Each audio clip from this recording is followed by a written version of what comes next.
바울은 우리 지난번 시간에 이제 잘못된 신앙에서 벗어나서 바른 신앙으로 가는 게 무엇인가, 그리스도를 쫓아가는 게 어떤 삶의 변화를 가져오나, 뭐 이런 얘기를 좀 했는데요. 그런 개인적인 변화, 그런 어떤 그 내면의 변화가 오늘은 어떻게 관계 속에서 드러날 것인가가 좀 나옵니다. 그 관계 속에서 드러나는 그리스도인의 삶이 좀 나올 테니까 그걸 염두해 주시고 보면 좋겠습니다. 네, 오늘 뭐 주로 그 가정의 달에 많이 또 보는 구절이잖아요. 물론 여기 안 보고 어디를 보냐면 에베소서를 많이 봅니다. 에베소서와 골로새서는 자매 서신이라고 부를 정도로 비슷하게 겹치는 부분이 상당히 많습니다. 근데 이제 에베소서는 좀 더 보편적이고, 골로새서는 골로새 지역에 맞는 특별한 말씀들이 조금 들어있어서 이제 좀 차이가 약간 있기는 하지만요. 큰 흐름은 비슷한데, 자, 오늘 뭐 우리가 흔히 알고 있는 부부 관계, 부모와 자녀 관계, 종과 상전의 관계, 뭐 이런 얘기를 좀 하고, 그 다음에 기도에 대한 얘기를 조금 하는데, 그 흐름을 좀 한번 보겠습니다. 먼저 보시면 18절과 19절에는 부부 관계에 대해서 나옵니다. 이제 아내들에게 먼저 주어지고요, 남편에게 그 다음에 주어지는데, 아내들에게는 남편에게 복종해라, 이것이 주 안에서 합당하다라고 얘기를 합니다. 하나님께서 우리에게 첫 번째 주시는 말씀은 이제 아내들이에요. 그리고 남편들에게는 그 아내를 사랑해라, 그리고 괴롭게 하지 말아라, 괴롭히지 말아라, 이렇게 얘기합니다. 그러니까 이 두 가지가 조화로워야 됩니다. 계속 지금 상호관계를 얘기합니다. 한 사람만 계속 한다는 얘기 아니에요, 지금. 명령은 동시에 주어진 거지 한쪽에만 주어진 게 아닙니다. 문제는 이 명령을 부부 중에 한 사람만 받는 게 이제 힘든 일입니다.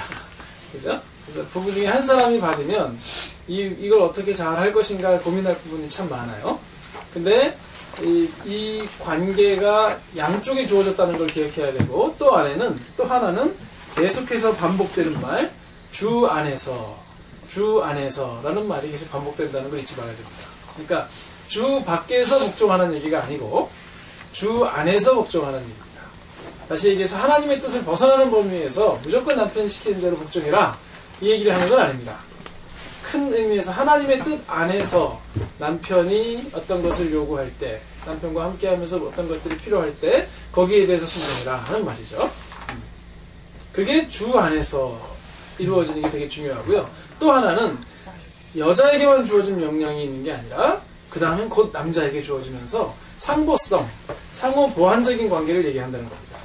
그러니까 관계는요, 항상 상호적인 거예요. 항상 관계는 상호적인데 사람들이 그 관계를 상호적으로 잘 못할 때가 언제냐면요, 하나는 두 사람의 관계가 있을 때 그 관계에서 문제가 발생하잖아요. 그때 이렇게 정서적인 타협을 하는 거예요. 이제 어떤 경우가 생길 수 있냐면요,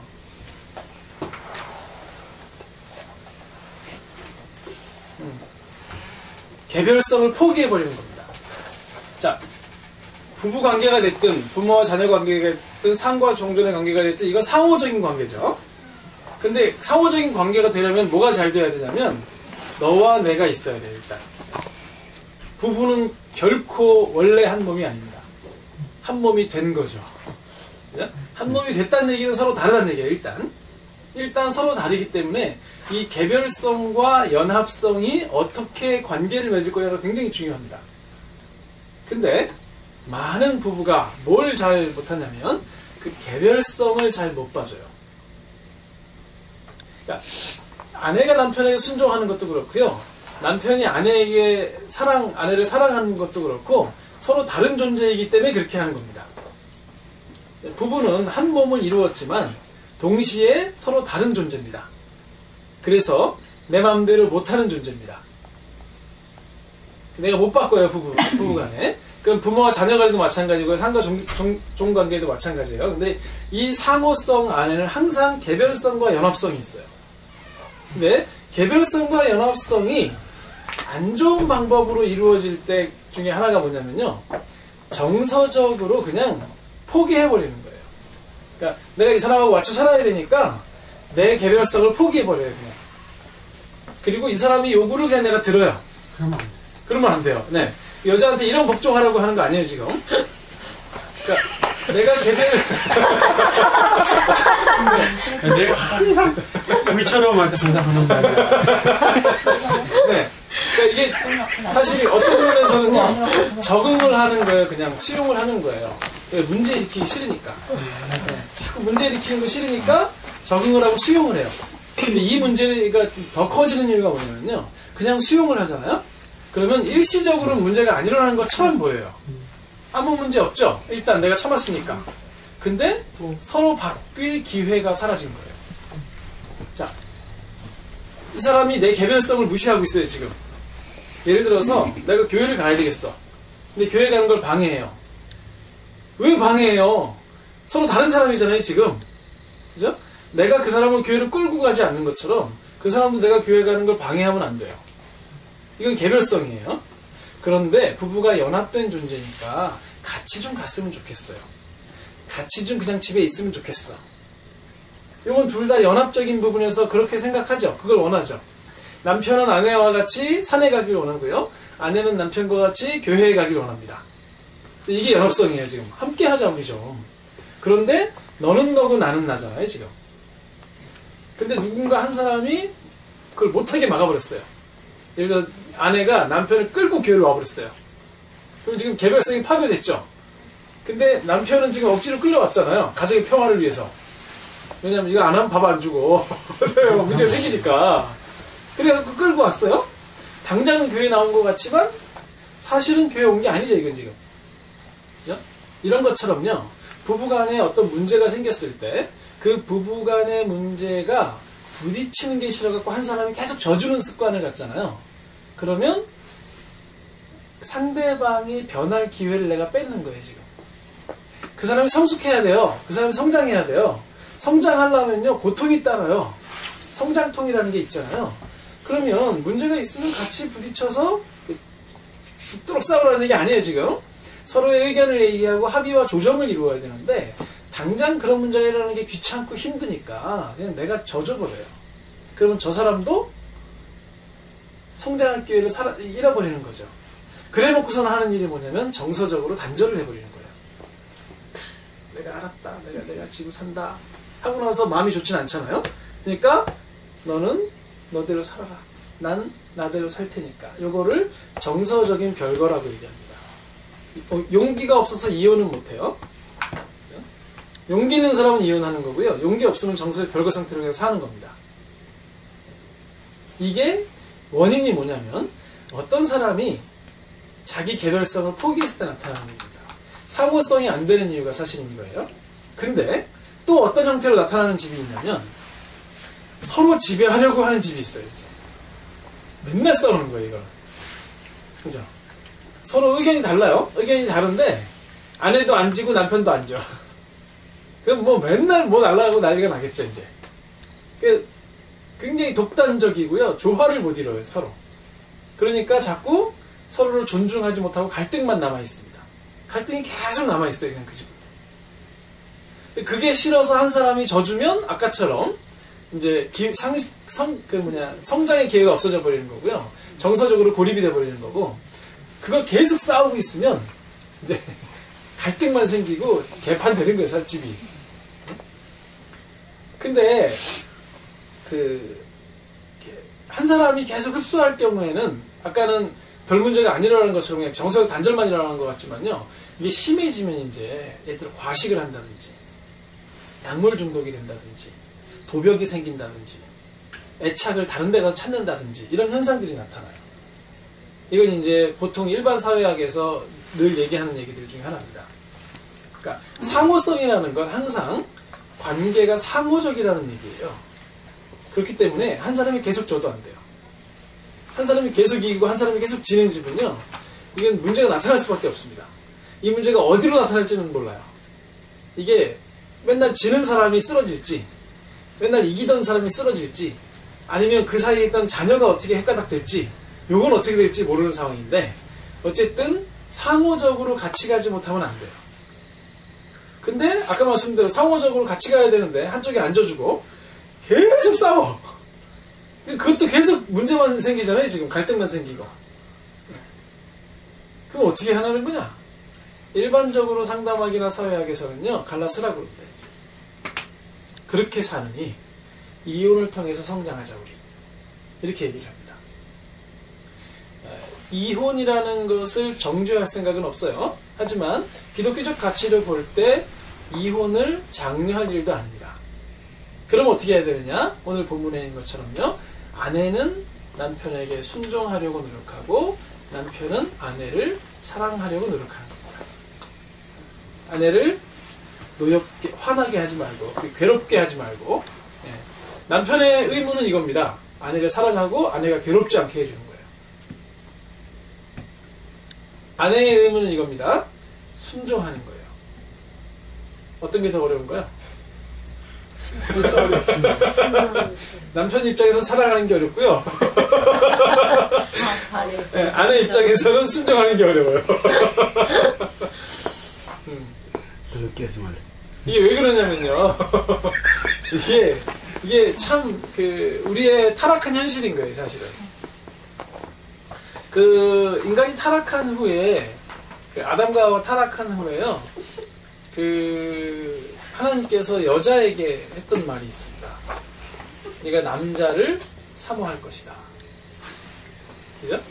그 남자를 사모한다는 말이 남자를 이성으로서 사모한다는 그런 의미가 아니고 이제 헬라어 원어의 의미를 잘 분석한 분의 발표에 의하면 그건 남자의 지위를 빼앗고 싶어 할 것이다 라는 의미로 이제 해석을 해야 되는 겁니다. 번역을.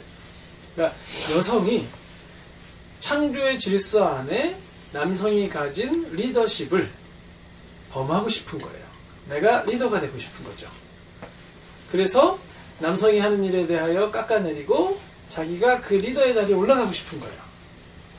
그러면서 하는 얘기가 이제 남자는 머리인데 여자는 목이다 이렇게 그러잖아요. 이렇게 머리를 마음대로 움직이는 건 목입니다.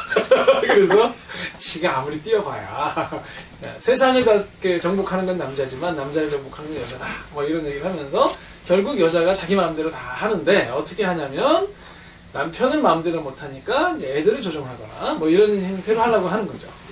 이게 사실은 타락의 현실이라는 거예요. 하나님은 정확하게 그리스도가 교회의 머리인 것처럼 남편이 아내의 머리다 라고 얘기를 합니다. 근데 이거 역사적 환경 때문에 이렇게 쓴 거 아니에요? 네. 역사적 환경 때문이라면 지가 여자니까. 역사적 환경 때문이라면 지금 종과 상전에게 이런 얘기를 하면 절대로 안 돼요.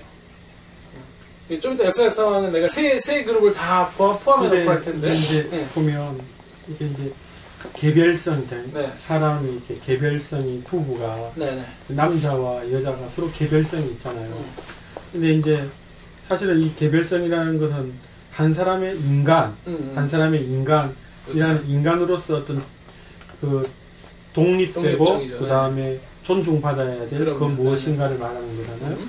근데 이제 이게 남자와 여자가 이런 개별성의 측면에서는 사실은 이제 평등의 개념이 들어가는 거죠. 근데 이제 우리가 일반적으로 이제 두 가지 개념이 이 평등한데 이 평등한 두 존재가 한 존재가 남자고 한 존재가 아내인데 복종이라는 개념이 이렇게 들어가면 이건 사실 서로가 이렇게 어떤 개념으로 아니 개별성의 인간으로 평등한 인간이 어떻게 복종의 개념이 여기서 지금 이게 조화롭게 이해가 되기는 좀 어렵잖아요. 이게 그러니까 지금 이런 누구나 다 이제 이 말에 선뜻 아내들아 남편에게 복종하라. 이는 주 안에서 마땅하니라. 나는 이 말에 개별성을 가지고 있는 한 남자와 한 여자가 어떻게 여자가 남자한테 복종을 그렇게 쉽게 할 수 있겠는가. 이건 아주 기능적인 부분이지 인격적인 부분이 아닙니다. 그러니까 존재적인 부분이 아니죠. 아까 말씀하신 대로 존재적으로 독립적입니다. 둘 다 존중해야 되는 거예요. 그런데 가정의 기능상 남편의 머리된 위치를 인정하는 겁니다. 그렇기 때문에 순종을 하는 거죠. 그렇죠. 그러니까 이런 부분을 잘 이게 안 되면 이거는 뭐냐 하면 이거는 여자의 이런 말이 사실은 어떻게 된 때까지 특히 인권을 여자의 개별성을 깔아뭉개는 하나의 그렇죠. 도구로 네. 사용되는 특히 이제 그렇죠. 이번에는 오늘 그 인터넷 뉴스를 보니까 모슬림이 어떤 뭐 법을 세웠는데 어떤 거냐면 여자는 남자한테 복종해야 되는데 어느 정도 여자는 어느 정도 남자한테 쓰인 그 존재냐 하면 인간이 극도로 배가 고파서 굶어 죽일 지경이 되면 자기 아내를 잡아 먹어라 하는 법이 이번에 사우디에서 통과가 됐대요. 그러니까 우리가 봤을 때는 이 말도 안 되는 이야기들이 그러니까 이거 한 거 보면 아내는 남편한테 복종해라 라는 이 말이 전혀 우리 성경의 의도치 않게 해석이 되고 그렇죠. 지금 방금도 지금 말한 것처럼 개별성이라는 한 인간이 여자의 인격적인 존재의 어떤 그 독립성과 평등성을 무시하지 않는 차원에서 복종을 이야기하려면 굉장히 좀 이렇게 조심스럽고 그 다음에 좀 확실한 이렇게 말씀을 해주셔야 될 거예요. 그렇죠. 기능이라는 게 어디 기능인가 무슨 보세요. 남자는 남편은 뭘 해야 되냐면 아내를 사랑하고요. 괴롭게 하지 말아야 돼요. 그러니까 인격적으로 존중해야 하니까 네. 당연히 남자는 여자를 사랑하고 하나의 개별적인 존재로 괴롭히면 안 되는 거죠. 그거는. 그렇죠. 네. 그거는 아내가 아니라 타인이라도 그렇게 하면 안 되는 거죠. 네. 근데 지금 이거는 여기서 복종이 좀 굉장히 어려운 문제가 나는 남자로서 여자할 때 하기는 쉬울 것 같아요. 네. 왜냐하면 아내를 사랑하고 인격적인 존재로 대하려고 노력하면 아무래도 괴롭게 하는 게 덜 하겠죠. 근데 이제 요즘 쉽지 않은데 이거. 근데 먹물이 든 여자들 있잖아요. 먹물이 든 요즘 배운 여자들이 이걸 딱 봤을 때 복종하라 그러면 에? 이렇게 나오고 저 남이처럼 그 시대나 그랬지 지금 여기서 복종하라는 말이 이렇게 딱 들을 때 벌써 부정이 딱 올라온다는 건 뭐냐면요. 이 의미를 잘 이해가 안 되는 상태에서 그러니까 자기의 선의해가 있는 거예요. 그렇죠. 복종이라는 게 뭔가 인격적인 것이 말살되고 무시되는 상황에서의 복종을 얘기하는 거거든요. 제가 그래서 처음에 무슨 말씀을 드리냐면 상호성이라는 얘기를 하는 겁니다. 남성이 여자를 사랑하고요. 그 여자를 괴롭게 하지 않아요. 그 상태에서 하는 복종은 상당히 인격적이고 자발적인 복종입니다. 마음에서 우러나서 정말 내 모든 것을 다하여 그 사람의 뜻을 따라가는 거예요, 지금. 그리고 거꾸로 나의 모든 것을 받아주는 여자에게 사랑과 괴롭히지 않음이 나갈 수 있는 거죠. 그래서 이게 상호적이라는 겁니다. 그리고 그게 전체적으로 주 안에서 이루어진다는 거죠. 그러니까 그 복종이라는 말이 만약에 좀 부정적으로 들린다면 그건 이 시대가 갖고 있는 오류지 그 시대가 갖고 있는 오류나 성경이 갖고 있는 오류가 아니라는 거죠. 근데 이제 시대 얘기했으니까요. 이 시대야말로 여인들은 남편들이 죽여도 되는 시대예요. 지금 사우디는 아무것도 아니에요. 다음에 이제 자녀가 나오겠지만요. 이 당시에 자녀들이 어땠습니까? 귀족 집안의 자녀들도요. 몽학 선생에게 맡겨졌습니다. 그래서 못 따라오면 죽는 거예요. 아빠는 자녀를 죽일 권한이 있었어요.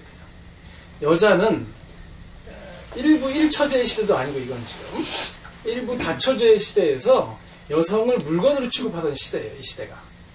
이 시대의 여인들에게 남편에게 복종하라는 너무 어려운 얘기예요. 이 시대의 여인들은요. 남편에게 복종하라고 그러면 그게 무슨 문제야. 당연한 거지. 왜 안 그러면 죽는데요. 지금. 그러니까 그렇지만 성경의 말씀은 그런 의미는 아니에요. 그렇죠. 그러니까 사실 이 이야기는 이 시대를 뛰어넘는 얘기예요. 지금. 당시에 남성이 가진 절대적 권한을 생각해야 돼요. 이게 지금 2000년 전에 쓰여진 책이잖아요. 200년 전에 우리나라가 어땠는지 아십니까? 네. 말도 못해요. 네. 참 많았죠. 참 많이 좋지. 그럼 뭐 100년 전만 해도요. 참나. 보통 첩이에요. 그냥 네. 기본이에요. 그거는. 네. 그러니까 지금 이 얘기가 결코 여성들에게 불리한 얘기를 하고 있는 중이 아니에요. 그러니까 이게 2000년 전에 쓰여진 책으로서 남편에게 아내를 사랑해라. 그건 거기서 나와야 되는 거예요. 근데 성경의 가치는 이런 거예요. 아까 다시 말씀드린 것처럼 상호적으로 독립적인 두 인격이 상보성을 갖는 거죠. 돕는 배필이라는 것은 서로 돕는 배필이지 여자가 남자를 도와준다는 개념은 아니에요. 상호 보완성입니다. 남자가 중심이 돼서 여성이 보완하는 체제가 아니고 둘 다 중심이 돼서 서로를 도와주는 체제 속에서 가져야 되는 것은 위치상, 기능상, 역할상 남성이 리더의 역할을 하는 건 맞다는 거예요. 성경적 가치가. 그리고 여성이 그에 순종하되 남성은 사랑을 하는 관계로서 상호 보완이 되는 거죠.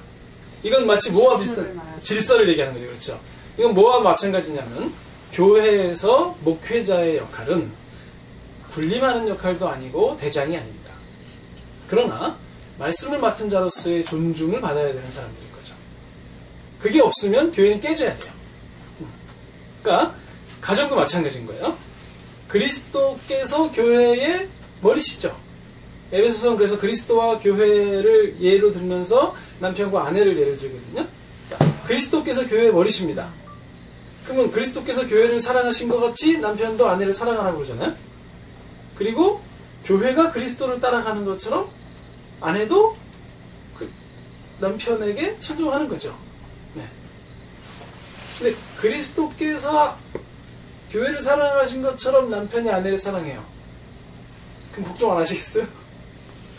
그렇게 사랑만 해주면? 말씀하실 때요. 네, 그 네. 복종을 뭐 이렇게 뭐 그 밑에 가서 이렇게 하는 게 아니라 남자는 그러니까 리더로서 가정의 리더로서 이렇게 나가고요. 그러니까 그리고 돈을 벌어와야 되고 그렇죠. 외부로부터 위험을 막아주면 여자는 자녀를 양육해야 되고 안에서 음식을 해서 그 남편을 이렇게 섬겨야 되고 그런 역할을 바로 하면은요. 이게 바로 이렇게 뭐 가서 이렇게 뭐 이렇게 머리 조아려서 복종하는 것이 아니고 그렇죠. 그 자기 맡은 바 정확히 하면 그렇죠. 네네. 그 존경 그러니까 그렇게 되면 남편을 바르게 존경할 수 있거든요. 그럼요. 예, 네네. 그게 네. 복종이 네, 그런 그렇죠. 거를 네네. 그렇게 표현한 거예요. 그렇다면 제가 봤을 때 예. 이 복종이라는 단어는 예. 사실은 오해의 뉘앙스가 있기 때문에 다른 적당한 단어를 찾는 것이 낫지 않을까요? 그 이제 여기에 복종이 있고 그 밑에 그 자녀들에게 하는 얘기가 있잖아요. 자녀들아 모든 일에 부모에게 순종하라 이렇게 얘기하잖아요. 사실은 이 두 개의 단어가 좀 바뀌었어요. 위에 남편에게 순종하라 하고요. 자녀들에게 복종하라 이런 얘기를 합니다. 그렇죠. 순종이라는 네. 말이 훨씬 더 네. 복종이 맞죠. 네, 엘라어 단어는 그럼 그렇게 자연스러워. 왜냐하면 복종이라는 말은 사실은 주종 개념이 주인과 종의 개념이 있는 거고 순종의 관계는 사실은 내가 복종할 명령을 따르지 않아도 되지만 그럼에도 불구하고 기꺼이 그 명령을 따른다는 의미가 순종의 의미지만 복종은 종의 개념이 있으니까 그죠? 그러니까 이렇게 되면 굉장히 내가 남자지만 여자들 입장에서 굉장히 기분 나쁠 것 같아요. 그럼요. 기분 나쁘죠. 근데 이제 이 시대를 생각하세요. 그냥 이 시대에는요 그 순종이나 복종이나 그 문제가 하나도 안 됐어요. 네. 그러니까 바울로서는 그냥 이런 단어를 쓰는 게 너무 자연스러웠던 거죠. 근데 그 상호성 속에서 이런 단어가 이해될 때 단어의 어떤 그 뉘앙스 때문에 우리가 오늘 이 시대의 뉘앙스 때문에 너무 신경 쓸 건 없어요. 다만 이제 말씀하신 대로 이 시대에 얘기할 때 좀 순화시켜 얘기할 필요는 있겠죠. 네. 왜냐하면 이게 교회 다니는 우리가 이렇게 들어도 내가 남자지만 여자도 굉장히 기분 나쁘겠다 생각이 드는데 교회 안 댕기는 여자가 이걸 딱 들어보면 이거 완전 이슬람이야. 이건 이슬람. 네네. 이거 네네네. 저는 그렇게 생각을 안 하고 그러니까 번역하는 분들이 조금은 그렇게 번역했나 보다. 저는 그렇게 생각했어요. 주 안에서가 있으니까 에이 이건 저기를 좀 번역을 좀 심하게 했나 보다. 네. 일단 참 생각하기 지금 나름인 계속 강조가 되어야 되는 건 상호성이에요. 독립성과 상호 보완성 속에서 지금 계속 이 얘기를 하지 결코 한쪽에 강요하지 않아요. 근데 이제 이거를 교회 안에서도 이렇게 적용할 수가 있어요. 잘못하면 믿지 않는 남편에게 계속 복종해라 그냥. 그게 성경에 나타나는 겁니다. 그런 얘기하는 건 아니에요, 사실. 그죠? 지금 이 본문에서는 어디까지나 교회 공동체에 있는 부부에게 하는 얘기예요. 그래서 주 안에서라는 말이 통할 수가 있어요. 때로는 믿지 않는 남편이나 믿지 않는 아내와 함께 할 때 주 안에서에서 벗어날 수 있잖아요. 네. 그런 부분은 우리가 좀 받아들이기가 힘든 부분이 있는 거죠. 단 문제는 항상 내용에 있지 않고 태도에 있다는 건 우리가 기억해야 돼요. 부부관계에서 나타나는 문제는 단지 내용의 문제가 아닐 때가 굉장히 많아요. 태도의 문제일 때가 상당히 많습니다. 그래서 그 문제는 우리가 좀 더 세밀하게 지혜롭게 갈 필요가 있고 그 아주 세밀한 부분들은 이제 사회과학이나 심리학의 도움을 좀 받을 필요가 있습니다. 어떻게 그럼 이제 좀 더 구체적으로 사랑한다는 게 뭐냐? 남편이 여성을 사랑한다는 걸 어떻게 표현해야 되고 어떤 방식들이 있는가? 아내가 복종하고 순종할 때는 어떻게 하는 게 그럼 좋아해서 순종하는 것인가? 이런 문제는 디테일한 적용들이죠, 사실. 이 적용들은 조금 열어놔야 돼요. 그러니까 이 본문에서는요, 이런 큰 원칙을 제시하지, 그러니까 뭐 할 때는 뭐 하고, 뭐 할 때는 뭐 하고, 이렇게 나가지는 않습니다. 그렇게 나온 이제 상황이 서로 다른 우리의 가정에서는 큰 문제가 생길 수 있습니다. 뭐, 남편이 폭력을 쓰는데 복종하고 있을 건 아니잖아요. 이제 그런 얘기 아니에요. 전체적인 원칙이 어떻다는 걸 보여줍니다. 사랑하고, 복종하고, 사랑하고, 순종하고, 이런 개념으로 가시는 게 좋아요. 그 다음에, 부모와 자녀로 가면 20절, 21절입니다. 자녀에게 먼저 얘기합니다. 여기서도 계속해서 사회적인 약자에게 얘기한다는 거 보이시죠? 바울은요 먼저 약자들에게 얘기합니다. 좀 이따 얘기할게요. 자녀들에게 얘기하기를 부모에게 모든 일에 복종이라. 그게 주님을 기쁘시게 하는 일이다 라고 얘기하고요. 부모들에게는 자녀를 노엽게 하지 말아라. 화나게 하지 말아라. 왜냐하면 그 아이들이 낙심할까 두렵다. 이런 얘기를 하는 겁니다. 그러니까 부모는 어떻게 해야 되냐면 자녀를 화나게 하면 안 돼요. 자, 부모님들 자녀를 잘 양육하는 건 굉장히 중요한 일인데 왜 애들은 화가 날까요? 멋대로 안 돼. 본격적으로 그렇죠. 네. 이것도 내용의 문제가 아니라 태도의 문제예요. 아이들이 부모가 야, 공부 좀 열심히 해라 라고 하는 말을 잘못다고 생각하지는 않아요. 이러니까 열받는 거예요. 남이 왜 깜짝 엄마가 그러는 집에서. 자, 이 태도의 문제가 있어요, 사실은. 그죠? 자녀들에게 어떤 말을 해야죠. 제가 지당한 개소리라는 얘기 지난주에 했었죠. 예. 네. 맞는 얘기인데 상대방을 화나게 하는 방법이 있어요. 제가 지당한 개소리를 했어요. 네. 근데 저렇게 해도 있잖아요. 한 말 또 하고 한 말 또 하면 잔소리. 왜냐하면 이런 네. 그게 뭐냐면 열심히 하고 있는데 잘해 열심히 해 그럼 하고 있는데 그 말하면 그렇죠. 되게 화나죠. 그렇죠. 하고 있는데 그 말 하는 건 지금 잘못된 거예요. 그러니까 화를 내는 게 당연하죠. 그걸 하지 말아야죠, 우리가. 네. 그리고 때로는 말 안 해야 될 때도 있겠죠. 그러니까 아이에게 최선의 것을 주는 것 중에 하나가 그냥 가만히 있을 때에도 있을 거예요. 그러니까 어떤 부분에서는 우리가 개입을 해야 되고 어떤 부분에서는 좀 기다려야 되고 하는 것들은 적용이죠, 지금. 근데 이렇게 생각하시면 좋을 것 같아요. 약을 먹었습니다. 약효는 약을 준 사람이 합니까? 약을 먹은 사람이 합니까? 먹은 사람이 알죠. 제가 얘를 키우면서 잘했습니다. 얘는 화가 났어요. 그러면 약효는요 여기서 나는 거예요 지금. 그러니까 부모된 입장에서는요 자녀가 노여워하지 않도록, 왜냐하면 자녀에게 부모는 세상 전부이기 때문에 자녀는 부모를 통해서 낙심할 때가 많거든요. 나는 존재적으로 무가치한 사람이구나, 나는 안 되는 사람이구나 하는 생각을 많이 하게 되고 자기를 이렇게 포기하는 경향이 많이 생기기 때문에 부모는 일단 노엽게 하지 말라고 얘기하는 거고, 그러나 자녀들에게는 뭐라고 먼저 얘기했냐면 부모님이 하시는 모든 일에 복종해라. 자녀들한테 이런 말 하면 이 말 자체가 화날 것 같아요. 왜냐면 나는 네. 자녀이면서도 부모잖아요. 근데 뭐 지금이야 어른이 됐으니까 부모가 나한테 뭔가를 요구하는 게 적어요. 그렇죠. 근데 이제 미성년자일 때에는 사실은 부모가 자녀한테 요구하는 게 말을 좋게 할 수도 있고 나쁘게 할 수도 있고, 그렇죠. 하여튼 어떤 요구하는 게 뭔지를 서로 말하지 않아도 안단 말이죠. 중고등학생한테는 공부 잘하고 좋은 성적 받고 그런 걸 계속 끊임없이 조장을 한 상태에서 네, 쉽게 말해서 이런 거죠. 얘가 우리 애예요. 이제 왜 평소에 공부를 잘해야 된다는 생각을 끊임없이 줬어요. 내일 모레 시험이에요. 그러면 장난삼아 이렇게 말하는 거예요. 야, 오늘 좀 쉬어. 공부하지 마. 이 말이 뭐냐면 얘한테는 사실은 쉬라고 한 말인데 얘는 그 공부에 대한 스트레스가 기본적으로 있는 상태에서 그 말이 의미가 없어.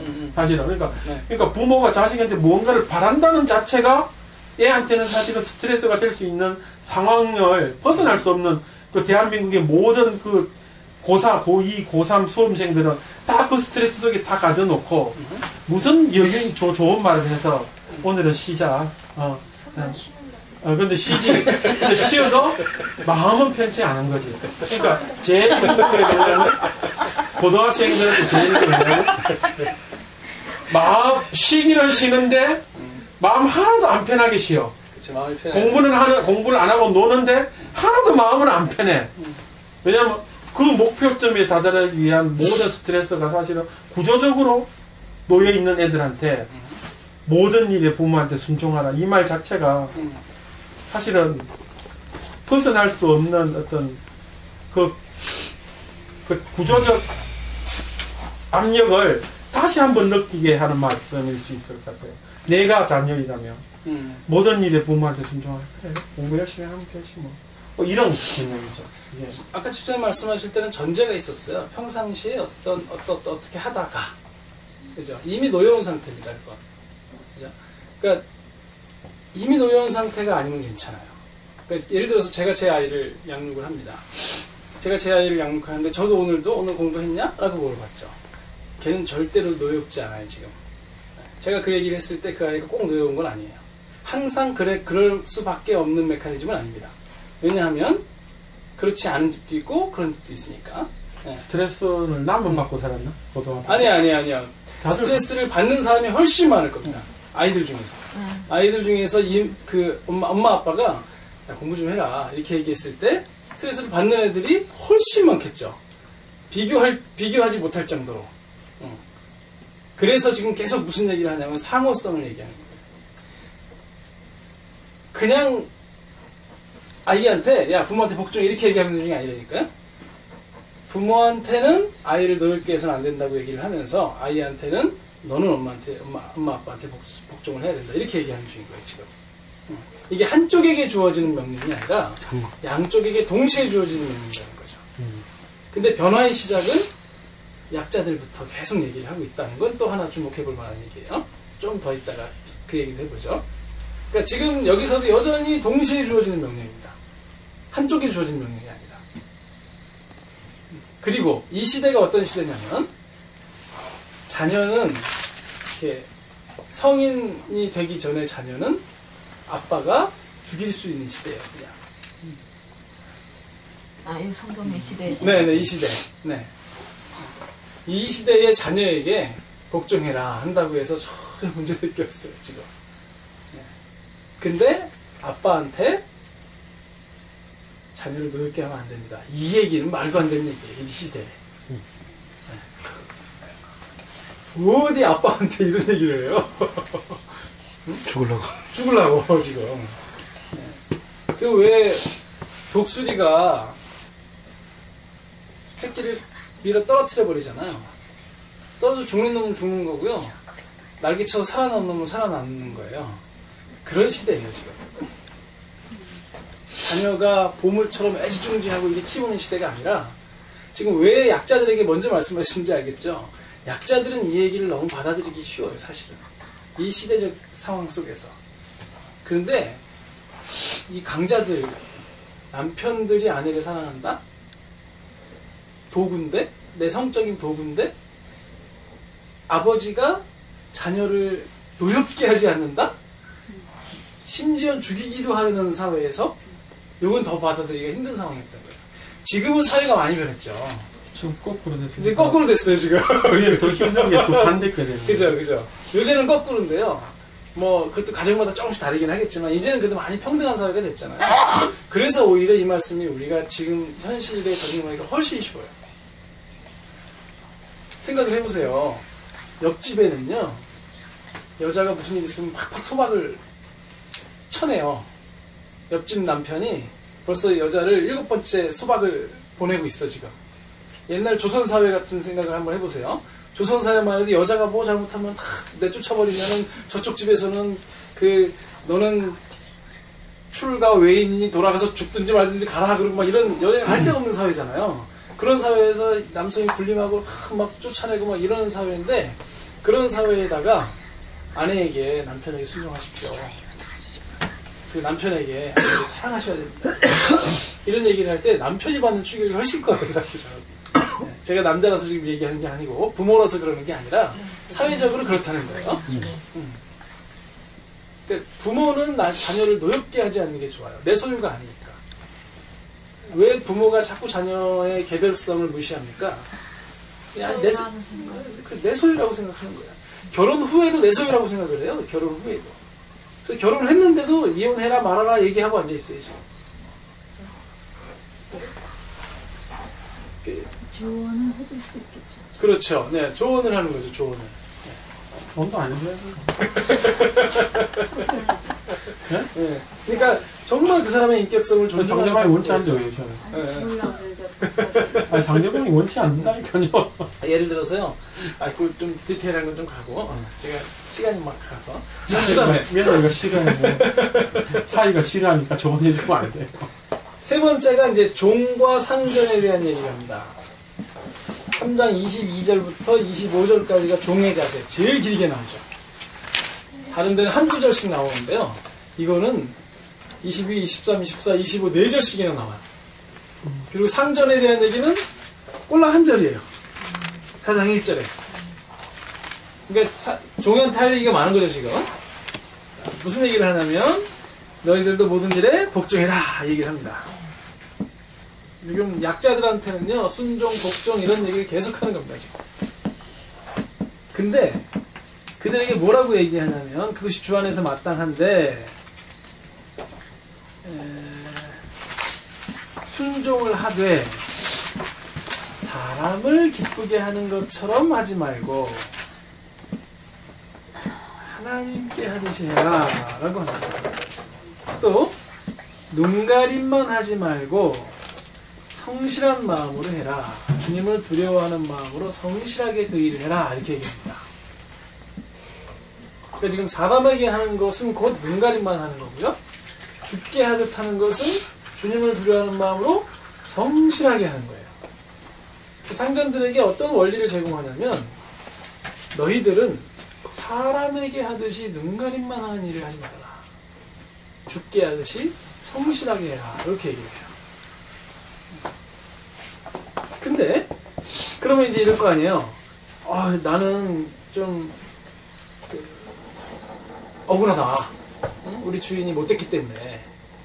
뭐라 그러냐면 24절. 왜냐하면 왜 너희가 그렇게 해야 되냐면 유업의 상을 주께 받을 줄 알미니 너희가 하는 일은 그리스도를 섬기는 일이다.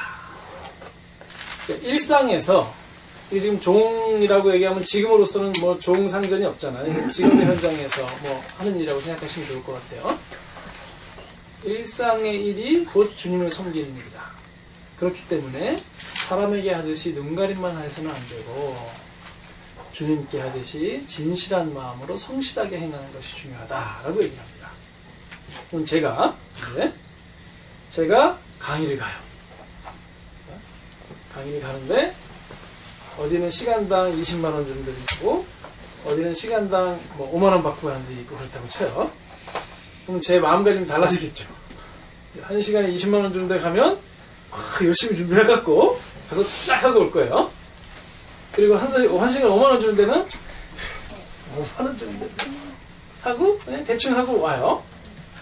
요게 사람에게 하듯 눈가림을 하는 일인 거예요. 제가 지금. 저는 강사료를 받기는 하는데 어디 간 데마다 달라요. 제가 달라지는 게 아니고 제가 강의하는 게 달라지는 게 아니고 제 컨텐츠가 달라지는 게 아닌데 그들의 기준이 조금씩 달라요. 그래서 받는 돈은 다를 수 있는데요. 가서 하는 일은 동일하게 하는 거예요. 이게 죽게 하듯 성실한 마음으로 하는 거죠. 근데 목사님, 네. 20만 원 주는 데가 아니라 네. 맨날 4만 원, 3만 원만 주고 다 줘요. 네. 그러면 네. 있잖아요. 20만 원 받는 거하고 네. 이게 있으니까 네. 어느 정도 커버가 되니까 되죠. 이게 사실 우리나라 대한민국의 지금 현 주소가 노동자들이 사실은 상당수가 최저 시급 5,880원을 받고 일을 해요. 근데 이 사람은 10시간을 일해봐야 6만 원이에요.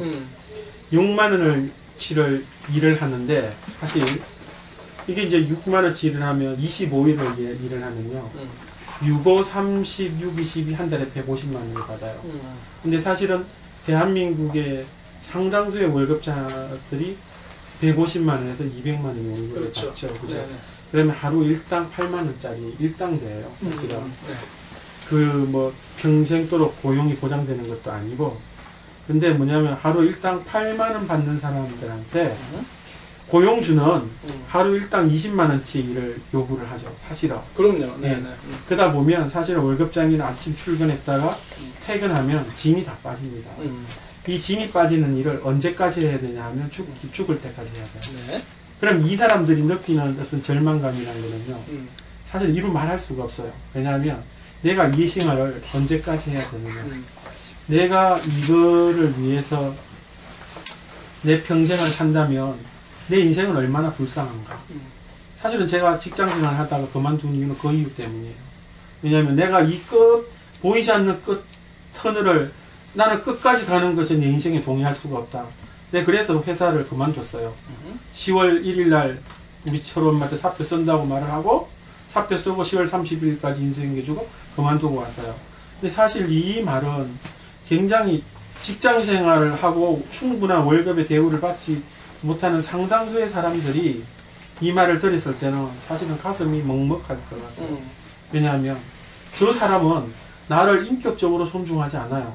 하나의 기능적으로 얼마짜리 일을 나한테 노동력을 제공해 줄 수 있을 것인가 를 생각하고, 그렇지 못하면 언제든지 나를 밀어낼 준비가 돼 있는 사람들에게 저 사람을 바라보고, 물론 진짜 신앙이 좋은 사람은 그럴 수 있을 것 같아. 진짜 신앙이 좋은 사람은. 근데 나는 그렇게 못하겠더라고. 이게 똑같은 말의 반복인데요. 네. 상전들에게도 명령이 주어지고 있어요. 근데 이제 그 상전이 네. 대부분 이런 말을 존중치 않는 상전이라는 거죠. 현실에서.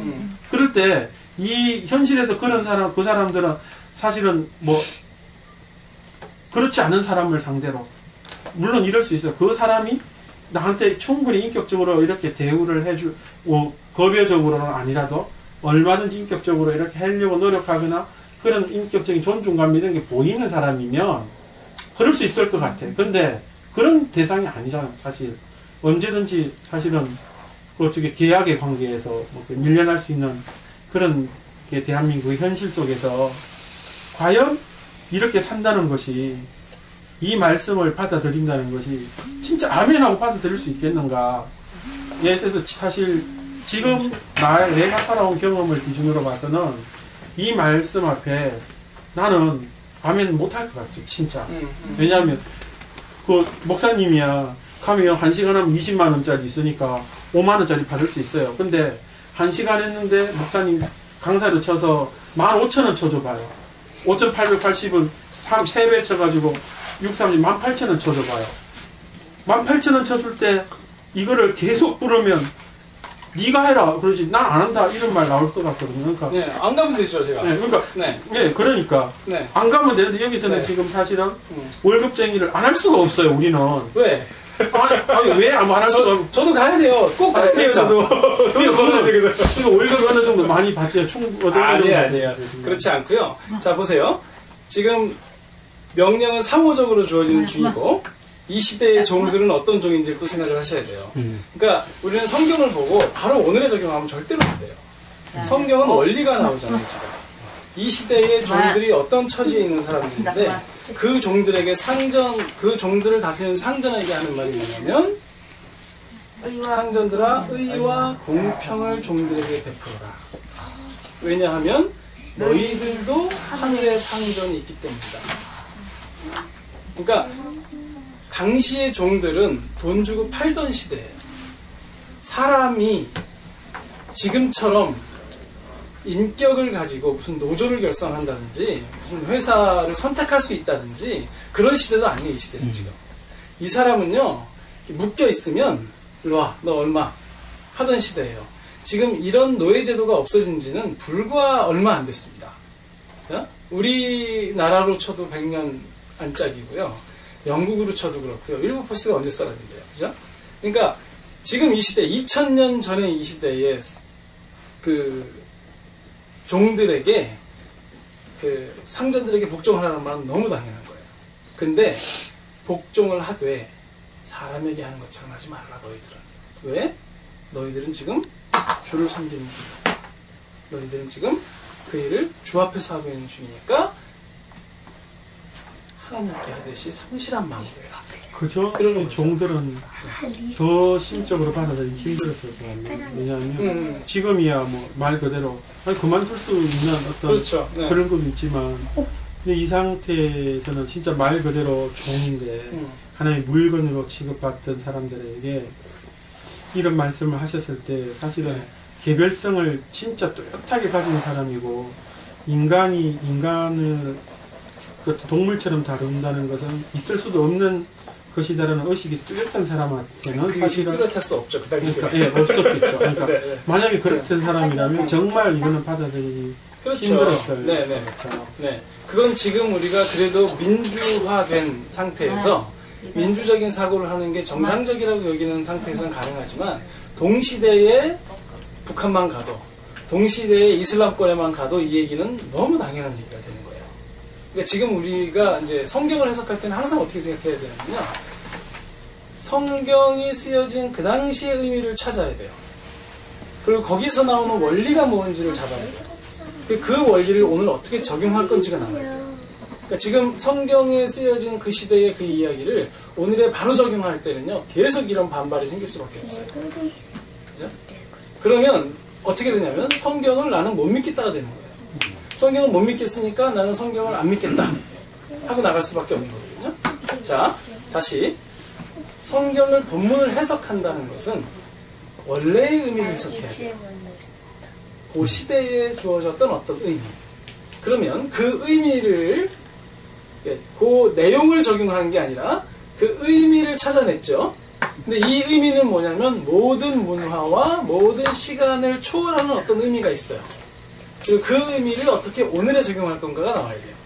그래서 성경 해석의 다리를 건널 때 항상 본문을 이해하고 그 당시의 의미를 파악한 다음에 오늘과 그 당시의 차이점을 잘 이해하고 그 다음에 그 원리를 어떻게 적용할 건지가 나와야 되거든요. 그래서 이제 이 세 가지의 원리를 한번 볼게요.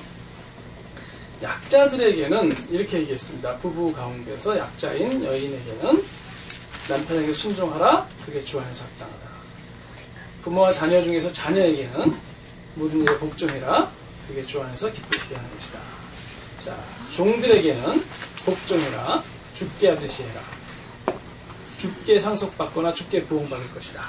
라는 얘기를 하면서 전체적으로 약자들에게 주어지는 권면은 뭐냐면요. 현상 유지 및 동기 변화입니다. 대단한 걸 하라는 게 아니에요, 지금. 지금 너희에게 주어진 삶을 살 때 아내들은 남편에게 복종하는 게 당연한 시대에서 그렇게 사는 거예요. 자녀가 부모에게 복종하는 게 당연한 시대에서 그렇게 사는 거예요. 현상 유지하는 거예요, 지금. 종이 상전에게 복종하는 게 너무 당연한 거예요. 현상 유지를 합니다. 그런데 그 동기는 다 바꾸라고 해요. 그게 주 안에서 마땅하다. 그게 주님을 기쁘시게 하는 것이다. 죽게 하듯 해라. 라고 얘기하면서 약자의 위치에 있는 사람들에게는 현상을 유지하되 동기를 변화시켜라. 이런 얘기를 해요. 동시에 강자들에게는 남편에게는 사랑해라. 아프게 하지 말아라. 이렇게 했고요. 부모에게는 노엽게 하지 말아라. 낙심시키지 말아라. 했고요. 상전에게는 의와 공평을 제공해라. 라고 얘기했죠. 이거는 체제 변혁이에요. 가진 자들에게는요. 너희들의 기득권을 내려놓고 세상을 바꿔라 얘기하는 거예요. 지금. 너희들 스스로를 절제하고 변혁시켜라. 남편들아, 아내를 그렇게 대하면 안 된다. 부모들아, 자녀에게 그렇게 하면 안 된다. 상전들아, 종에게 그렇게 하면 안 된다. 현상 유지하지 말라는 거예요, 지금 여기서. 근데 변화를 시키는 사람은 강자예요, 항상. 그리고 약자들은 오늘 거기에 순응하되 동기를 변화시켜라, 이런 얘기를 해요. 그러니까 이제 그러면 이제 우리 시대로 돌아오자고요. 이게 원리인 거예요. 그죠? 지금 부부관계, 부모-자녀 관계에 또 상과 종의 관계에 너무 이렇게 우리가 확 들어가면 안 돼요. 아직까지는. 그 당시에 그렇게 쭉 명령이 있었는데 강자와 약자가 좀 나눠지는 것 같고요. 강자들에게는 체제 변혁을 얘기하고 있는 중이에요. 세상을 바꾸라는 얘기예요, 지금. 약자에게는 현상 유지를 하면서 그러나 동기는 변해야 된다는 거예요. 사람에게 하듯이 사람 때문에 맞을까봐 죽을까봐 하지 말고 죽게 하듯이 주님을 기쁘시게 하는 마음으로 그렇게 하라 하는 거죠. 그럼 이제 우리는 때로는 강자의 위치에 설 때가 있고 때로는 약자의 위치에 설 때가 있죠. 부부관계가 요즘에 남자가 강자입니까? 여자가 강자입니까? 이건 모르는 일이에요. 가정마다 다를 거예요. 그죠? 그러면 부부관계에서 약자에 있는 남편이라면 만약에 제가 약자예요. 그다음 현상 유지를 하는 거예요. 그러나 동기를 바꾸는 거겠죠? 근데 제가 부부관계에서 강자예요. 그러면 세상을 바꿔야죠, 그때는. 제가 부모와 자녀 관계에서 항상 강자겠습니까? 애들이 더 강자 아니에요? 그럴 때 있잖아요, 그죠? 애들이 더 세요, 우리보다. 지지맘대로 다 하고요, 우리는 힘이 없어요. 근데 우리가 강자라면 체제 변혁을 하라는 거죠. 그러니까 큰 흐름에서요, 이렇게 받아들이시면 돼요. 이 이야기를 현재 부부의 문자적으로 적용하는 얘기 아니에요. 이 이야기를 부모와 자녀에 문자적으로 적용하는 얘기가 아닙니다. 이 이야기를 상과 종들에게 문자적으로 적용하는 얘기가 아닙니다. 거기에 나온 의미가 무엇인가? 내가 바꿀 수 없는 입장이라면 동기를 변화시키는 게 중요해요. 죽게 하듯이 하세요. 이렇게 얘기하는 거예요. 내가 바꿀 수 있는 입장이라면 바꿔야 됩니다. 부조리와 잘못된 것들을 그냥 둘 수는 없는 거죠. 근데 약자의 경우에 이제 현상유지라는 말이 자칫하면 그러면 뭐 노조도 만들지 말고 그냥 끌려가는 대로 끌려가라. 이건 주 안에서가 빠진 말이에요, 지금. 만약 주 안에서 잘못된 일이라면 약자들도 변혁이 필요해요. 그러니까 예를 들어서 제가 세월호 무슨 이렇게 모임이 있으면 저는 거기 갑니다. 거기서 6시간 이러고 앉아 있습니다. 같이 뛰더라고요. 같이 길을 걷습니다. 같이. 저는 그런 사회참여를 굉장히 많이 하는 스타일이에요. 그래서 가서 나가서 해요. 할 수 있는 게 없어요. 제가 할 수 있는 게. 저는 굉장히 약자거든요, 그 부분에서. 실제로 뭘 어떻게 할 거예요, 제가. 세상을 뒤집어 엎을 수도 없고. 근데 만약에 제가 법안을 상정하는 국회의원이라면 제 역할이 달라지겠죠. 아주 소극적으로 거기 가서 앉아있는 정도만 하겠지만, 제 가방에 노란 리본 하나 달고 다니는 게 제 일이지만, 제가 능력이 없으니까. 하지만, 만약 제가 그 자리에 올라갔다면, 만약 제가 세월호의 선주 같은 그런 입장이라면, 체제를 바꿔야죠. 그런 구조를 뜯어 고쳐야 되는 거예요. 근데요, 여기 계신 분들이요, 늘 강자고 늘 약자는 아니에요. 강자 역할 하실 때는요, 자기 기득권 버리고 바꾸셔야 돼요. 그게 가정이라면 가정에서 내가 강자다 싶으면요, 내 기득권 내려놓고 바꾸기 시작하는 사람은 강자가 시작해야 돼요. 사업장이라면 사업장에서. 그게 힘들죠. 그게 힘들죠. 네. 그거 내놓을 때 되게 힘들어요. 그리스도인들에게 지금 그걸 요구하는 중이에요. 주 안에서 너희에게도 상전이 있다는 사실을 기억해라. 너희가 최종 권위자가 아니라는 사실을 기억해라. 그렇기 때문에 힘이 있다면 변화시켜라.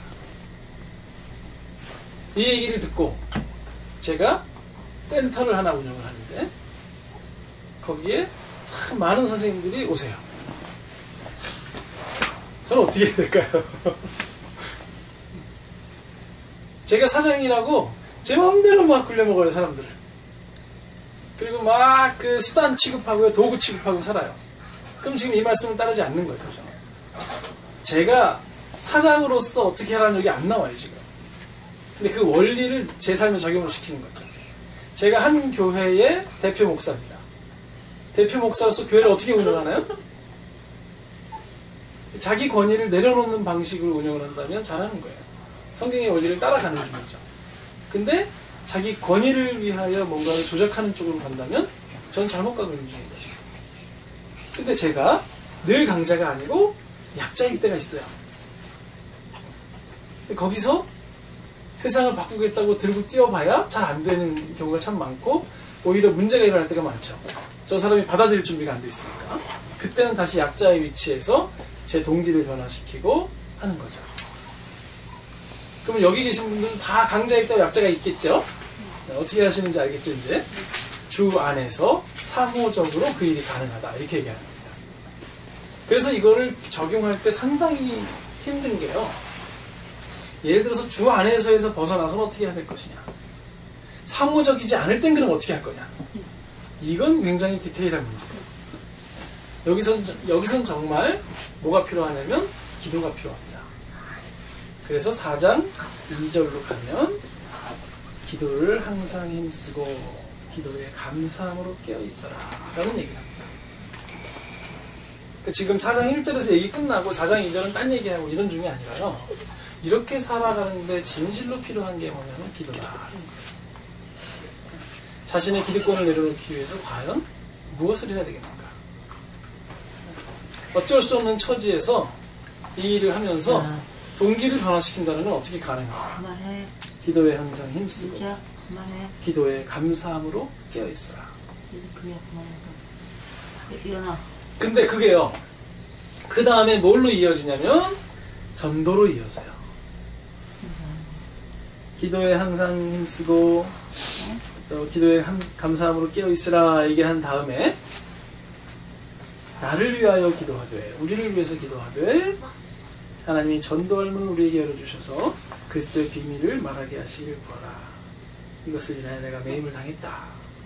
그러면 내가 비밀을 나타낼 것이다 얘기하고요. 5절 6절은 너희들은 나를 위해서 이렇게 기도하되 너희들 스스로는 외인을 대할 때 외인이란 말은 그리스도 밖에 있는 자들이겠죠. 그런 사람들을 대할 때 지혜로 행해서 세월을 아껴라. 너희 말을 항상 은혜 가운데서 하라. 소금으로 고루함같이 하라. 그리하면 각 사람에게 마땅히 대답할 것을 알리라. 여기서 외인들을 향하여 지혜로 행하여 세월을 아끼라 라는 말은요. 기회를 사라 라는 말입니다. 세월을 아끼라 라는 말은 너희들에게 주어진 기회를 잡아라 하는 얘기예요. 그러니까 이런 삶을 살아갈 때 이런 삶을 사는 사람들이 외인을 만나서 뭐 말할 게 있습니다. 제 기득권 다 챙겨가면서 권위에 순종하지도 못하는 인간이 교회 다니자. 예수 믿으세요. 예수 천당 불신지옥 하면요. 저쪽에서 보기에 너나 믿어라. 야, 너 같은 게 다니는 교회 가면 난 안 가고 너 같은 게 가는 천국에 가면 난 안 간다. 이런 얘기들이 비일비재하게 나타나는 거예요. 전도는요. 삶에서 시작하는 거지. 그냥 푹 갖다 대는 게 아닙니다. 그런 삶을 그런 삶과 그런 전도의 삶의 중간에 뭐가 있냐면 중심에 기도가 있죠. 이렇게 사는 건 기도가 필요해요. 그리고 그렇게 사는 사람들이 기도할 때 계속하여 복음을 전할 수 있도록 기도하라. 나를 위해서 할 때는. 그러니까 상대방을 위해서 할 때는 그렇게 기도를 하는 거고요. 내가 외인들을 대할 때는 내게 주어지는 기회를 사서 지혜롭게 행하고 말을 잘 해가지고 은혜 가운데서 전하는 거죠. 그럴 때 각 사람에게 마땅히 대답할 것을 알리라. 묻는 이에게 각각 적절한 대답을 하게 될 것이다. 베드로서에도 이런 말씀이 있죠. 너희의 소망의 이유에 관하여 묻는 자들에게는 항상 대답할 것을 준비하되 온유와 겸손함으로 하고 선한 양심을 가져라. 이는 예수 그리스도의 뜻이니 이렇게 쭉 얘기를 합니다. 이제 이 본문이 떨어지지 않았다는 걸 좀 잘 기억하세요. 왜 지금 그리스도인이 이렇게 살아야 되는가? 앞에서는 무슨 얘기가 나왔었냐면 그게 그리스도를 좇는 삶이라는 거죠. 그게 지금 위의 것을 추구하는 삶이라는 거죠. 이렇게 사는 게 자기의 기득권을 내려놓을 수 있는 사람, 그리고 억압을 당하고 힘든 환경에서도 여전히 그것을 잘 지켜나갈 수 있는 사람, 그런 사람이 그리스도를 좇는 사람이다. 무슨 대단한 체험을 한다든지 신비적인 활동을 한다든지 나를 지키고 먹을 것을 지키고 할례를 받고 뭐 이런 문제가 그리스도를 추구하는 삶이 아니고 그것은 오히려 땅의 것을 추구하는 삶인데 그리스도를 추구하는 사람이라는 것은 지난주에 얘기한 대로 자기를 변화시키는 사람, 자기의 내면을 변화시키는 사람. 그래서 그 내면을 변화시킨 힘을 가지고 기득권이 있을 때는 포기할 줄도 아는 세상을 변혁시키는 그리고 기득권이 없이 억압받는 입장, 힘든 입장, 약자의 입장이라면 현재에서 더 성실히 죽게 다시 그렇게 하는 사람. 내면에 힘이 있는 사람만 가능한 거예요, 그게. 그리고 그런 사람이 되려면요, 기도해야 돼요. 우리의 정말 기도의 제목은 자식이 수능 시험에서 만점을 받는 게 아니고 우리 집이 돈을 몇 억을 한 번에 버는 게 아니고 이런 사람이 되는 걸 기도하는 거죠. 제가 이런 내면의 변화를 가진 사람, 이런 관계 속에서의 삶을 살아내는 사람, 이런 사람이 되도록 기도합니다. 그리고 그렇게 살아가는 내 형제들이 복음을 담대히 증거할 수 있도록 도와주시고 또 제게도 그런 기회가 왔을 때 기회를 아끼고 선용해서 그 말을 각 사람에게 항상 만나게 잘 전할 수 있는 사람이 되게 해주십시오. 라는 게 이제 그리스도인의 기도 제목인 거죠. 그런 의미에서 이 부분을 이렇게 이해하시는 게 좋을 것 같아요. 그리스도인의 삶을 얘기하면 이렇습니다. 이제 정리를 하면 그리스도를 쫓는다는 건 그리스도를 좇음으로 말미암아 제일 먼저 내면의 변화가 이루어집니다. 행위의 변화가 먼저 오는 게 아니에요. 헌금을 많이 낸다든지 나를 잘 지킨다든지 예배에 안 빠진다든지 이런 건요 부수적으로 나타나는 현상 중에 하나고 정말 중요한 변화는 내면의 변화죠. 그 내면의 변화가 어떤 삶을 살게 하냐면 변혁적인 삶을 살게 합니다. 왜? 나는 지금 중심이 달라졌잖아요. 지금 이 세상의 가치를 따라 살지 않고 그리스도의 가치를 따라 사니까 변혁적인 삶을 사는 거죠. 그 변혁적인 삶의 중심에는 기도의 삶이 있고요. 그런 자들이 하나님을 증거하는 사람이 되는 거죠. 그러니까 그 내면의 변화와 변혁적인 삶과 기도의 삶과 전도의 삶이라는 것은 마치 톱니바퀴처럼 물려 있어서 같이 돌아가는 겁니다. 같이 돌아가지 않고 어떤 사람이 자신의 내면을 돌보지 못하고 자신의 삶에서 뭔가 예를 들어서 이 모시기 대통령은 그 교회 장로님인데 뭐 자원외교도 하시고 사대강도 다 엎으시고 막 그러시잖아요. 그게 좋은 면도 있고 나쁜 면도 있을 거예요. 근데 만약에 그가 정말 그 신앙의 이름으로 그렇게 할 수 있었을까가 안 된다면 이 밑에 것도 좀 문제가 있는 거예요, 사실은. 그러니까 어떤 변혁적인 삶과 기도의 삶과 전도의 삶이 하나로 어우러지는 것이 이제 그리스도인의 삶인 거죠. 되게 어렵죠? 이게 어려우니까 사람들은 어디로 가는 거냐면 이렇게 내 삶 전체를 하나님께 드리긴 힘드니까 이렇게 자르는 거예요. 착 잘라서 여기는 하나님께 드리고 여기는 이게 제 거잖아요. 하는 거죠. 어디를 자르고 싶으냐면 주일과 평일은 자르고 싶은 거예요. 주일은 온전히 내가 하나님께 드립니다. 평일은 제 겁니다. 11조와 10분의 9를 자르는 거예요. 10분의 1은 내가 하나님께 드립니다. 하지만 10분의 9는 그 대신에 제 겁니다. 그래서 이렇게 기도하죠. 하나님, 제가 이 교회에서 11조를 제일 많이 내는 사람이 되게 해주십시오. 그 얘기를 이렇게 좀 바꾸면 하나님, 제가 10분의 9가 제일 많은 사람이 되게 해주십시오. 하는 거죠, 지금. 자꾸 잘라내고 싶은 거예요. 어딘가 삶을 좀 잘라내고 싶어. 그래서 일부만 드리고 일부만 헌신하고 일부만 가지고 승부를 보고 싶고 나머지는 내 프라이빗 공간이라는 거예요. 지금. 근데 하나님이 우리에게 요구하시는 삶은 내면으로부터 시작해서 변혁의 삶에 이르기까지 전부를 내놓으라는 겁니다. 그래서 주님을 따라가는 사람은 자기를 부인하고 자기 십자가를 지고 따라가는 거죠. 주님을 따라가는 사람은 자기 길을 고집하지 않고 가는 거죠. 그래서 그리스도인의 삶이라는 것은 부분의 변화가 아니라 전체의 변화입니다. 그런 의미에서 우리가 그리스도를 믿는가?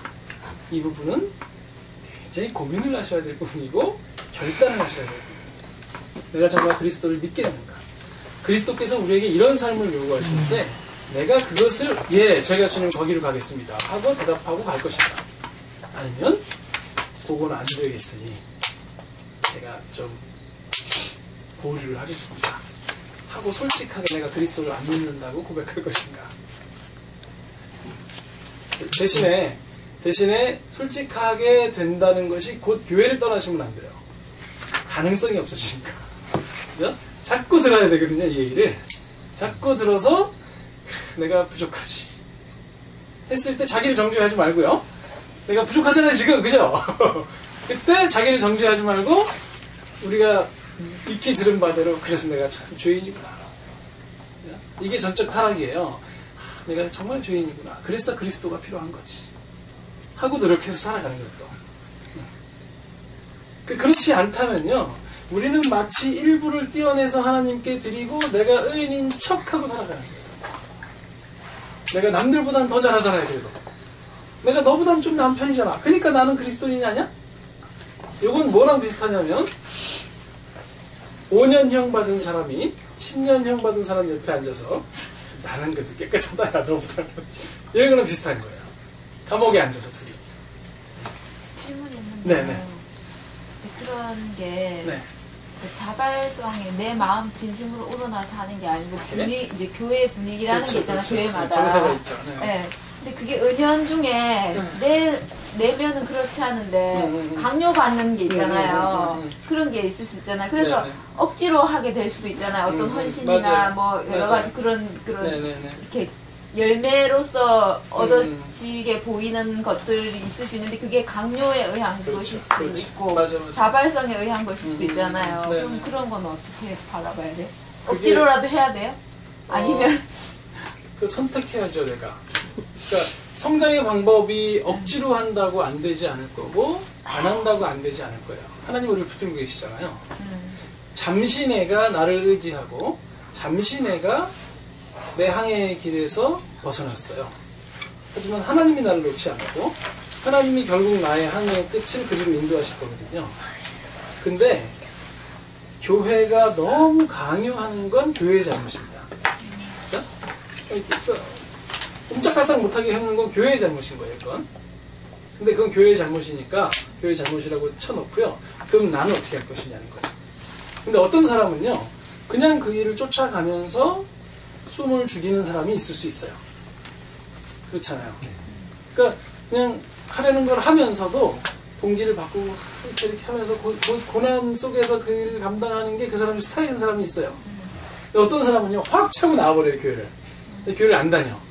근데 하나님은 그 사람을 안 놨잖아요. 그러니까 어느 순간에 그 사람이 다시 주님께로 돌아가는데 그때는 이전 상태보다 좀 좋아질 수도 있어요.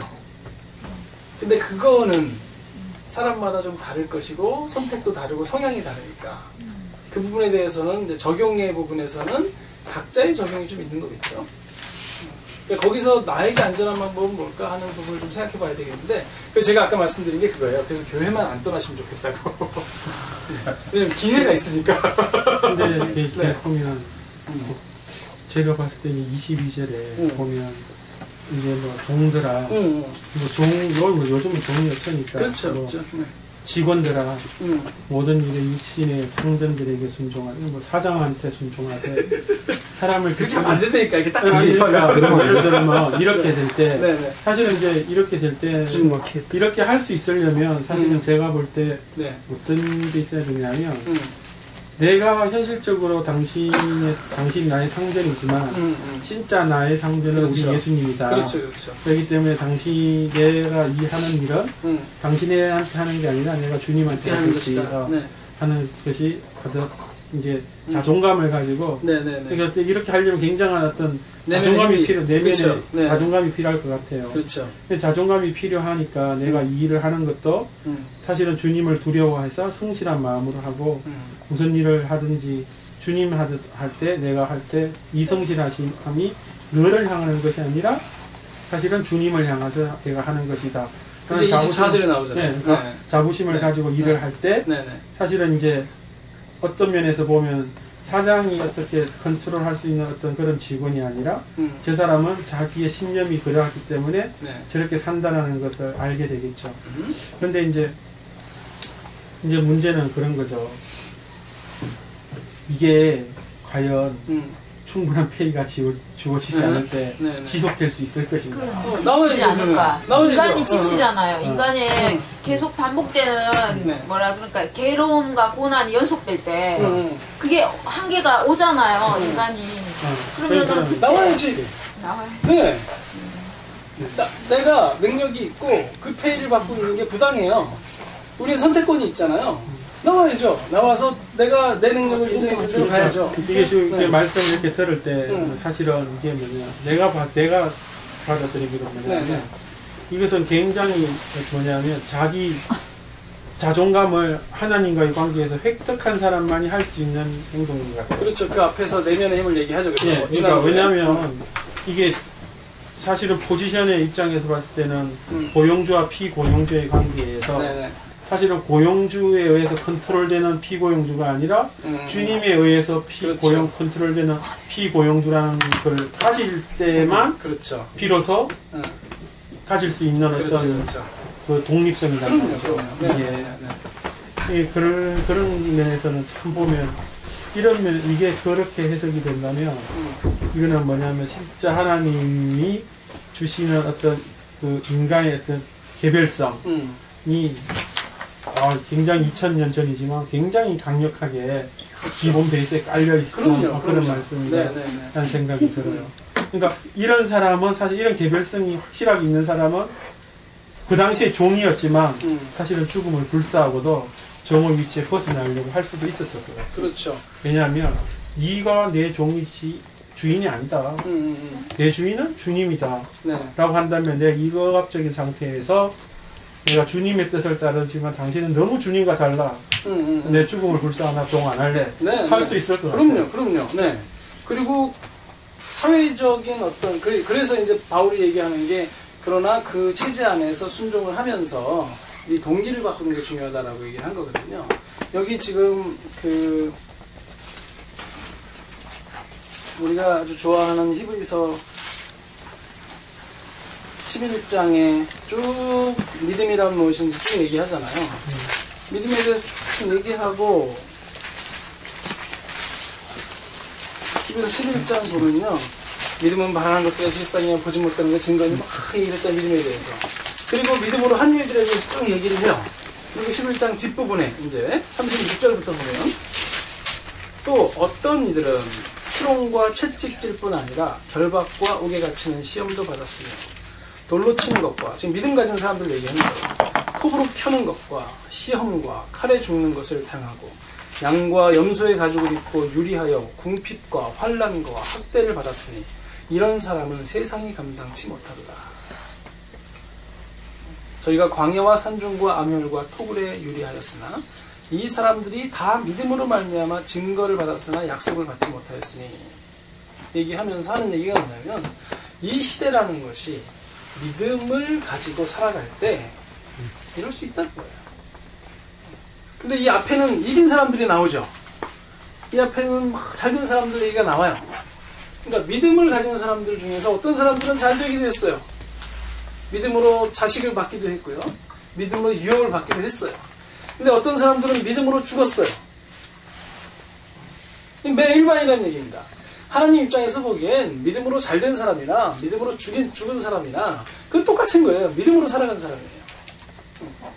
이 사람은 어떤 상을 받았냐면 이 땅에서 부러워할 만한 상을 받았고요. 이 사람은 어떤 상을 받았냐면 이 땅에서 저주라고 생각하는 상을 받았어요.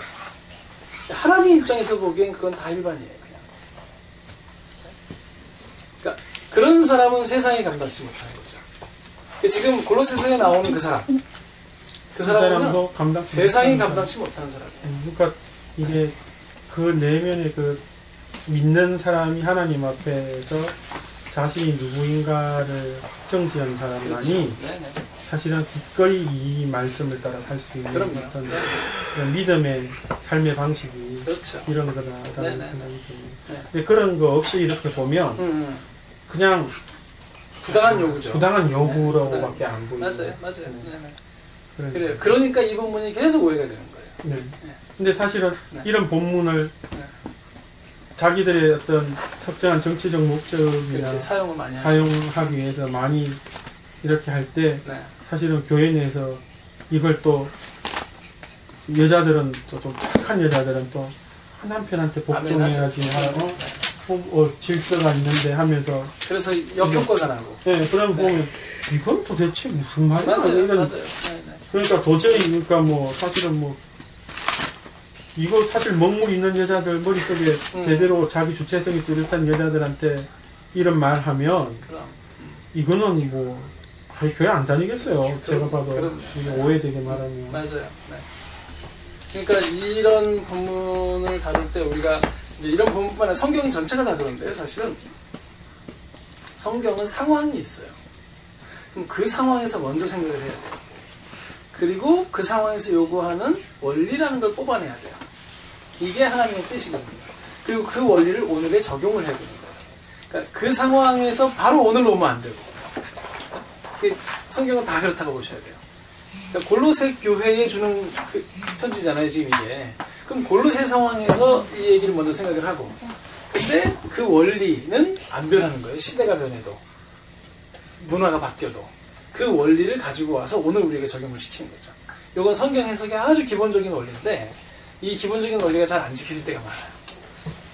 그래서 그냥 바로 대입하죠, 이렇게. A는 B다. 그게 제일 많이 나타나는 게 어디냐면 비유입니다. 비유.